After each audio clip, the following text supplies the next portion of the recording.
Everyone, good morning. कैसे हैं आप सभी? आशा करती हूँ आप सब बहुत अच्छे होंगे। हम सब भी बढ़िया हैं। और आज है सावन महीने का दूसरा दिन और आज है पहला सोमवार।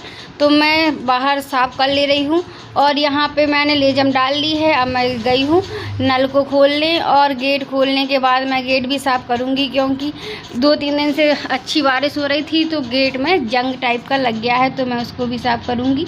और चबूतरे में भी काई लग गई है तो उसको भी ब्रश से साफ़ करूँगी। मैंने ब्रश निकाल लिया है, छोटा और बड़ा। तो जो बड़ा है उससे तो चबूतरा साफ़ हो जाता है, लेकिन जो कोने कोने का रहता है मैल जैसा जम जाता है वो बड़े ब्रश से साफ़ नहीं हो पाता है, इसलिए मैंने छोटा ब्रश भी लिया है। और ये वाली मैंने जो लेजम लगाई है, तो अब मैंने प्लास्टिक के नल मंगाए हैं, तो प्लास्टिक के नल से बहुत स्पीड में पानी आ रहा था, तो एक बार मैंने थोड़ा स्लो कर लिया था, क्योंकि पानी को वेस्ट नहीं करना चाहिए। लेकिन जब धोते हैं तो थोड़ी बहुत पानी तो फैलता ही है, तो सभी लोग हमारे यहाँ टोकते हैं कि पानी वेस्ट कर रही हो। तो घर की साफ़ सफाई भी ज़रूरी है और मेन चीज़ यही है कि हमें डेली ही बाहर मेन गेट में धोना चाहिए, चाहे थोड़े से ही पानी से क्यों ना साफ़ करें। और ये मैं कर ले रही हूँ घिसाई, और अभी अंदर का कुछ काम नहीं हुआ है। मैं इधर बाहर को साफ़ करने के बाद मैं जाऊंगी छत में, क्योंकि छत की सफाई भी करना है। इतने दिनों से पानी बरस रहा था तो छत की सफाई तो हो रही थी, मैं ऐसे सीख वाली झाड़ू से कर दे रही थी, लेकिन जो हमारी धूल डस्ट जम जाती है पानी की, तो वो नहीं साफ़ हो पा रही थी। तो मैंने कहा चलो आज थोड़ा खुला है मौसम, तो मैं पहले छत की भी सफाई कर लूँगी, बाद में नीचे का और अंदर का काम करूँगी, क्योंकि ये सब सफाई साफ़ करना बहुत ज़रूरी है। और ये लेडीज़ निकल रही हैं तो देखती जा रही हैं, और ये दीदी निकली थी अभी ब्लैक साड़ी में, तो बोल रही थी और तेज तेज घिसो। तो मैंने कहा काई जम गई है इसलिए मैं ज़्यादा घिस रही हूँ, नहीं तो फिर मैं साफ़ कर देती हूँ ऐसे ही झाड़ू से और पानी से। लेकिन घिसाई करना भी ज़रूरी रहती है, सफाई करना भी ज़रूरी रहती है, जब जैसा काम हो वैसा कर लेती हूँ। और अब मैं डाल दे रही हूँ ओरैन, क्योंकि जैसे सोमवार है, पूर्णिमा है, अमावस्या, इनमें तो हमें 100% ओरैन डालनी चाहिए। हमारे यहाँ इसका सबसे ज़्यादा महत्व है कि सुबह उठकर सबसे पहले हम ओरैन ही डालें, उसके बाद कुछ अंदर का काम देखें। और मैंने रख ली है छत के लिए झाड़ू और डस्टबिन, तो मैं अब आ गई हूँ छत में। तो ये झाड़ू मेरी छत की है और डस्टबिन तो सब जगह का एक ही है। और अंदर का काम मैं करती हूँ जब, तो बिल्कुल आंगन में ले आती हूँ कचरा, उसके बाद मैं डस्टबिन यूज करती हूँ। तो पहले मैं लगा ले रही हूँ दीवारों की झाड़ू, क्योंकि पानी बरसा है तो दीवारों में पानी गिरने की वजह से थोड़ी थोड़ी दरदरे कंकड़ जैसे आ गए हैं, तो उसको भी साफ़ कर लिया है। और मैं कर ले रही हूँ झाड़ू चारों तरफ से, और दीवारों के चारों तरफ भी यहाँ ये पट्टी दिख रही है, यहाँ पे भी कंकड़ जैसे भर गए हैं, तो इसको भी साफ़ करना है। और यहाँ पे बहुत अच्छी की छत लग रही है शाइनिंगदार, क्योंकि ऊपर वाले पानी से इतनी अच्छी से शाइनिंग आती है हमारी छतों में। जितना हम घिसाई कर लें, कुछ भी कर लें, लेकिन छत वगैरह साफ़ नहीं होती है घिसाई करने से भी। और बरसात के पानी से अलग ही शाइनिंग आ जाती है हमारी छतों में, कमरों में। और बस मेरी लगती जा रही है झाड़ू, और यहाँ पे मैंने पिलर में लगा दिया मटका स्टैंड। मैं कट कर ले रही हूँ लौकी और शिमला मिर्च को, हम बना रहे हैं सांभर। तो मैं हंसिया से बैठ के काट रही हूँ, क्योंकि दीदी स्लिप के पास काम कर रही हैं, इसलिए मैंने कहा मैं जब तक ये निपटा ले रही हूँ। इसमें डाल दी है मैंने दाल और नमक। अब मैं डाल दे रही हूँ ये लौकी और शिमला मिर्ची, थोड़ा सा आलू भी सोच रही हूँ मैं कट करके डाल दूँ। मैंने लगा लिया प्लेटों में तेल। अब मैं डाल दे रही हूँ इसमें बैटर, और मैंने पानी गर्म होने के लिए रख दिया है, और सांभर में सीटी भी आने वाली है। पानी गर्म हो चुका है, तो अब मैं रख देती हूँ इसमें इडली।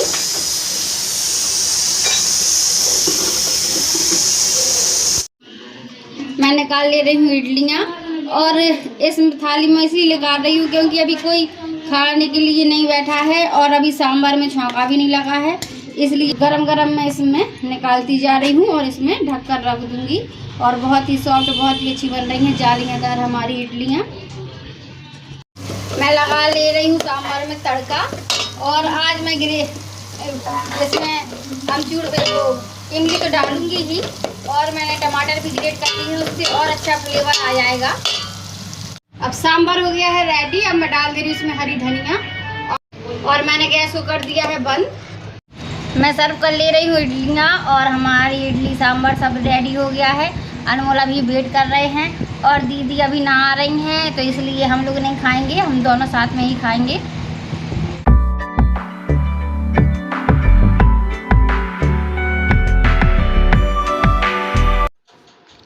दीदी अभी रेडी हो रही थी, तो दीदी बोल रही थी कि तुम भी रेडी हो जाओ, तो मैंने कहा ठीक है। तो मेरी क्या आदत है, मेरी क्या अक्सर सभी लोगों की रहती है कि किसी के मेकअप बॉक्स में जैसे कि सामान रहता है तो देखना अच्छा लगता है, कि मैंने कहा लाओ मैं देखूं आपका सामान। तो मैंने देखा तो दीदी बोल रही अब रेडी भी हो जा, सामान देख रही हूँ। तो मैंने कहा ठीक है। तो मैं फेस वॉश कर आई थी और यहीं पर मैंने चोटी कर ली थी। तो अब मैं दीदी का सामान सेट कर दे रही हूँ। और दीदी अक्सर हर एक सामान इसी बॉक्स में रखती है, मेकअप का बैग में, और जब भी आती जाती हैं तो इसी में लाती हैं, क्योंकि इसमें जगह कम लगती है और अच्छा भी रहता है। और वैसे तो दीदी के पास मेकअप बॉक्स है, लेकिन वो सफ़र के लिए इसी बैग को किए हैं, तो इसी में उनका सामान रखा रहता है। और चूड़ी केस में चूड़ी रखी रहती हैं। और मैं निकाल ले रही हूँ नेल पेंट, क्योंकि नेल पेंट मेरा उधड़ गया था, तो मेरे पास थिनर नहीं है, इसलिए मैं नेल से ही कर रही थी। और मैं ये लगा ले रही हूँ पिंक कलर की नेल पेंट, दीदी की ही है और रखी थी दीदी के पास। तो मैंने कहा चलो मैं मैरून कलर की लगा लूँगी पैरों में, और मैं बाकी के जो पिंक है उसको लगा लूँगी हाथों में। और दीदी से मैं बात कर रही थी, दीदी बात करती जा रही थी मुझसे, और दीदी बैठी हुई है मेरे पास। मेरा भी टाइम पास हो रहा है, दीदी का भी हो रहा है। बच्चे बैठे हुए हैं गेट के पास, मेन गेट के। और मैं अब लगा ले रही हूँ पैरों में नेल पेंट। और ये तो आप लोगों को दिख ही रही होगी, मैरून कलर की ही है।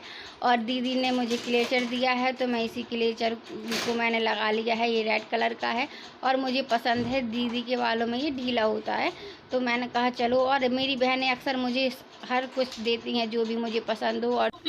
और मैं यहीं कूलर के पास बैठी थी, तो कूलर में बहुत सारी चींटियाँ हो गई हैं, तो मैंने कूलर के पास ही रोटियां रख ली थी, तो रोटियों में भी हो गई हैं चींटियाँ। आज बहुत ज़्यादा दिमाग ख़राब था, लेकिन जब रेडी हो गई हूँ और दीदी से बात कर रही हूँ तो थोड़ी अच्छा लगा। अभी मैं छत से उठा कर लाई हूँ बिस्तर, क्योंकि कम से कम 1 हफ्ते से बारिश हो रही है, तो रूम में थोड़ी ठंडक जैसी थी, तो कपड़े गीले गीले से हो गए थे बिस्तर।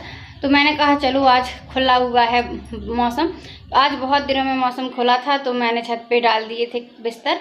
तो अभी मैं उठा कर लाई हूँ और नीचे बहुत गर्मी लग रही है, तो मैं बिस्तर रखने के बाद मैंने तह वगैरह लगा दी है बिस्तर की।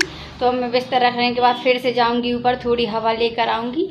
और मैं सोच रही थी आज कुछ समझ में नहीं आ रहा है खाने में क्या बनाऊँ, तो मैं सोच रही हूँ कि खिचड़ी बना लेते हैं, सादा सा भी खाना है और बहुत दिन से खिचड़ी भी नहीं बनी है घर पे। तो दीदी से पूछा, दीदी बोल रही ठीक है अच्छा है, और हल्का सा ही खाना है तो अच्छा भी लगेगा। और मैं एक बार फिर से चक्कर लगा कर आती हूँ छत का, थोड़ी हवा लेकर आती हूँ, फिर लगेंगे काम में। ये आ गई हूँ मैं छत में, बहुत अच्छा मौसम है, बिल्कुल नीला आसमान है, बहुत ही सुंदर लग रहा है ये नज़ारा। और लाइटिंग जल आ रही है, लाइट जल गई है, क्योंकि थोड़ी सी ही शाम हो पाई है, लेकिन बादल हैं तो ज़्यादा शाम लग रही है। चारों तरफ का कितना अच्छा नज़ारा लग रहा है। मैं आई थी अभी छत पे, तो बैठी हूँ, अच्छा मौसम है और हवा भी चल रही थी। तो अनमोल अभी, इनके पापा दीदी सब लोग नीचे थे, तो मैंने बुला लिया है। तो दीदी बैठी हुई हैं, अनमोल अभी के पापा लेटे हैं, अनमोल अभी खा रहे हैं मूंगफली। और दीदी को वीडियो में इसलिए नहीं लाती हूँ मैं, क्योंकि दीदी नाइटी पहने रहती हैं, तो वो मना करती हैं। तो मैंने कहा ठीक है, कोई ज़रूरी नहीं है, क्योंकि उनको आदत है नाइटी पहनने की, तो मैं इसलिए ज़्यादा फोर्स नहीं करती हूँ उनको।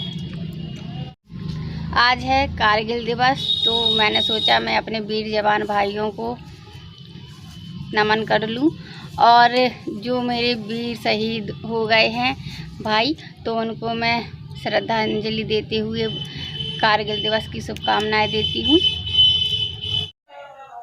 जब हम लोग बचपन में व्रत रहते थे, तो सभी लोग मिलकर जाते थे।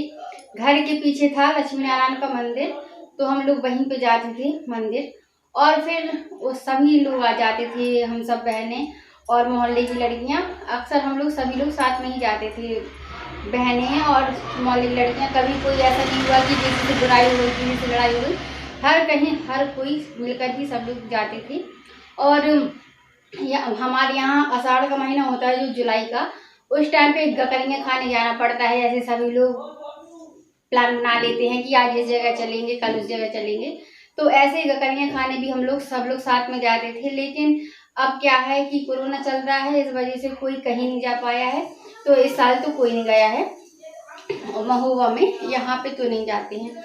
और ऐसे ही सब हम लोग सावन के सोमवार में मंदिर जब जाते थे तो आने के बाद सभी लोग बोलते थे कि चलो अब फरार कर लेते हैं, इतने टाइम फरार कर लेना चाहिए, अब मुझे तो भूख लगी है। तो यही सोच के कर लेते थे कि जब ज़्यादा भूख लगेगी तभी फरार करेंगे, तो फरार कर लेते थे। और शाम की टाइम जब खाते थे, रौनक का खाते थे, और हमारे यहाँ बोलते हैं अलौना महोबा में, तो वो खाते थे जैसे कि पराठे दही, या पराठे के साथ थोड़ी सी टमाटर फ्राई कर लिए, लेकिन हम लोग दही पराठे ही खाते थे, तो वही खाना पड़ते हैं सावन के सोमवार में। तो हमारी परदादी बनाती थी हम सब लोगों के लिए, और हमारी दादी थी जो, वो बहुत ज़्यादा काम करती थी, परदादी भी बहुत काम करती थी, मम्मी भी बहुत काम करती थी, लेकिन फैमिली इतनी बड़ी थी कि सभी को काम करना पड़ता था, कोई एक दूसरे के भरोसे काम नहीं छोड़ता था, जिसके समय में जो काम आ जाता था वो वही काम कर लेता था। और जब हमारे यहाँ कम से कम 16-17 साल पहले जब सावन का आखिरी सोमवार पड़ा, तो उस दिन हम लोगों ने बहुत ही जल्दी खाना खा लिया था, और पान्ने बोलते हैं, तो उस दिन सभी लोगों ने बहुत जल्दी खाना खा लिया था, और उसी दिन मेरे दादाजी एक्सपायर हो गए थे। जैसे ही हम लोगों ने खाना खाया, थोड़ी देर बाद दादाजी रिक्शे में आए, और उनके साथ चाचा जी आए, और मोहल्ले के एक लोग भी थे वो साथ में आए, तो वो बोले कि जल्दी खोलो, और पापा की तबीयत खराब हो गई है, चाचा जी बोले, तो वो जल्दी जल्दी गेट खोले। तो एक्सपायर तो वो रास्ते में ही हो गए थे, दिखवाने का टाइम ही नहीं मिला, 2 मिनट के अंदर समझ लीजिए उनका फ्री ऐसा हो गया था, कुछ भी नहीं हुआ था उनको, अचानक से वो एक्सपायर हो गए थे। तो पापा थे नहीं, पापा बाहर गए थे, बड़े चाचा जी कानपुर गए थे, छोटे चाचा जी बस थे, तो जल्दी जल्दी पापा को कॉल किया। उस टाइम पे कॉल नहीं चलता ना, मोबाइल नहीं चलता था, ऐसे ही चारों तरफ देखा सुनी कि कहीं पे पता चल जाए कि किससे कांटेक्ट हो जाए, कि मिल जाए, पता उनको चल जाए। तो चाचा जी तो अचानक से फिर वापस आ गए थे, और पापा नहीं आ पाए थे, फिर पापा को लेने 2 लोग गए थे बाइक से, तो फिर पापा आ गए थे। उसी टाइम पे बहुत ज़्यादा दिक्कत हो गई थी, क्योंकि जब लास्ट सोमवार होता है उसी के जस्ट बाद रक्षाबंधन होता है, इस वजह से हम लोग फिर उस टाइम पे राखी नहीं बांध पाए थे भाइयों को, केवल कलावा होता है उसी को बांध दिया था। जैसे कि त्यौहार भी खोटा तो हुआ ही नहीं था, लेकिन बांध देते हैं कि चलो कुछ अच्छे से नहीं मना रहे हैं, तो ऐसे ही धागा बांध देते हैं। तो हम लोगों ने उस टाइम पे भाइयों को धागा बांध दिया था। सारा काम हो चुका है और मैं फ्री हो गई हूँ, थोड़ी कुकर में गैस बन रही है, तो मैंने कहा आप लोगों से बात कर ले रही हूँ। मैं कर ले रही हूँ वीडियो का एंड। आपको वीडियो पसंद आया हो तो प्लीज़ लाइक करिएगा, वीडियो को शेयर करिएगा, और चैनल में न्यू है तो चैनल को सब्सक्राइब कर लीजिएगा, बेल आइकन को प्रेस कर लीजिएगा, और वीडियो ज़्यादा से ज़्यादा प्लीज़ शेयर कर दीजिएगा। कल फिर मिलेंगे न्यू अच्छे वीडियो ब्लॉग के साथ, तब तक के good night, bye bye and sweet dreams.